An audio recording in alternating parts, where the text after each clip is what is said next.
Now to our pricing investigation into chemists around the country and why most of us are paying too much for basic everyday medicines. As Rodney Lowe's reports, the traditional way we buy medication is changing. And if you're willing to try a different model, there are big savings to be had. I feel like I'm always at the chemist buying medications. Rose O'Neill and her family, like most of us, spends hundreds of dollars a year on prescription and pharmacy medication in her bid to stay healthy and pain-free. You can see just how much medication we've got in this house. We just take a lower margin. That's really all it comes down to. And while many of us crunch our grocery bills, our insurance premiums, our power accounts, all looking for a saving, what about what we spend on medicine and natural therapies? Tonight, our exclusive survey that could save you hundreds of dollars a year. They have a greater retail mix and they bulk buy. Anthony Allen's Chemist Warehouse is buzzing, and you're about to find out why. Look, people love saving money, especially families. We have lots and lots of families come in.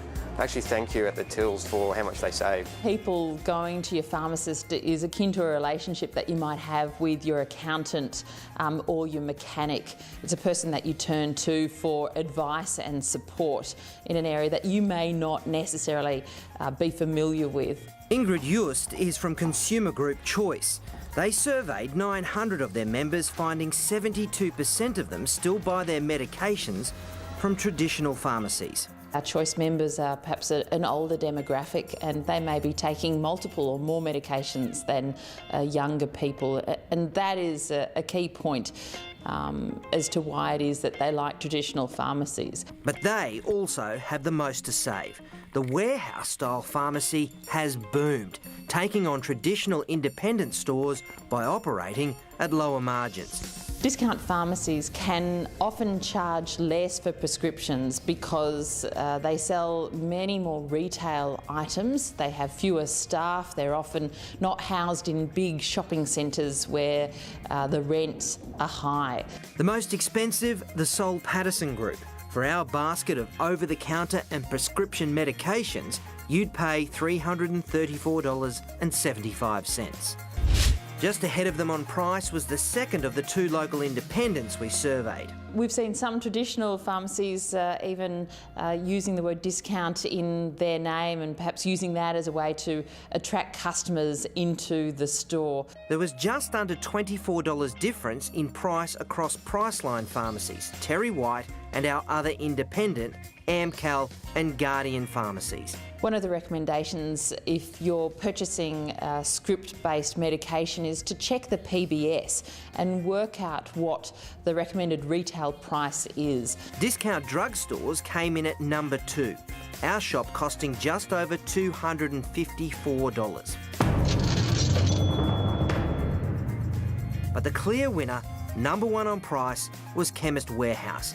We paid a staggering $100 less here for our basket than at the most expensive competitor. If you're on any prescription medications, we encourage you to compare and most likely save.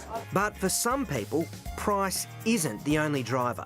Our survey has shown that people are pretty happy with pharmacies across the board, both with value for money and with overall satisfaction. So I think generally pharmacies are doing quite well.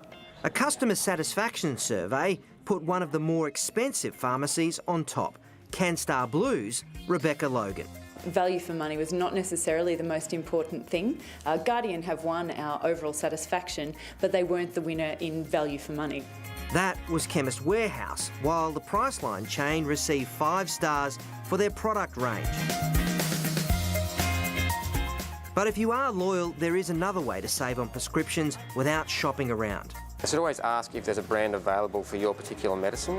Generic brands are generally cheaper, so rather than paying top dollar for name brand pharmaceuticals, you can get the exact same ingredients for a lower price. And if your doctor and your pharmacist can advise you that the outcome will be the same, then always ask the question. You might be able to save some money that way.